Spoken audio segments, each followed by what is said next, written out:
அணிலும் மழை நாளும். ஒரு பெரிய மரத்தின் மேல் ஒரு சிறிய அணில் வாழ்ந்து கொண்டிருந்தது. அது தினமும் குதித்து விளையாடி நட்ஸ் சேகரித்து மகிழ்ந்து கொண்டே இருந்தது. அணில் மிகவும் சந்தோஷமானது. ஆனால் அதை ஒரு பழக்கமில்லை. நாளைக்கு வேண்டியதை இன்று செய்யாது.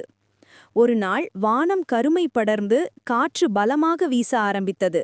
அணிலின் நண்பன் குருவி சொல்லியது, அணிலே, இன்று மாலைக்குள் பெரிய மழை வரும். உன் குடிலை கொஞ்சம் சரி பண்ணிக்கோ, இல்லையெனில் நனைந்து விடுவாய். அணில் சிரித்து, அட, குடில் காற்றில் அசைந்தாலும் தாங்கும்.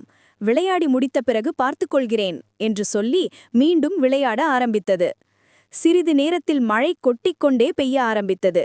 காற்று பலமாக ஊதி பழைய இலைகளால் செய்யப்பட்ட அணிலின் குடில் கிழிந்தது. அணில் நனைந்து குளிர்ந்து துடித்தது. அந்த சமயம் குருவி தனது குடிலிலிருந்து கூப்பிட்டது, வா அணிலே, என் குடிலில் தங்கிக்கோ. அணில் நெகிழ்ந்து, நான் உன் சொல்படியே நேரத்தில் வேலை செய்திருந்தால் இப்படி ஆகாமல் இருந்திருக்கும் என்று வருந்தியது. அடுத்த நாள் மழை நிறைந்ததும் அணில் புதிய குடில் கட்டிக்கொண்டது. அது அன்று முதல் ஒரு முக்கியமான விஷயத்தை கற்றுக்கொண்டது. செய்ய வேண்டியதை உடனே செய், பிறகு வருந்த வேண்டாம்.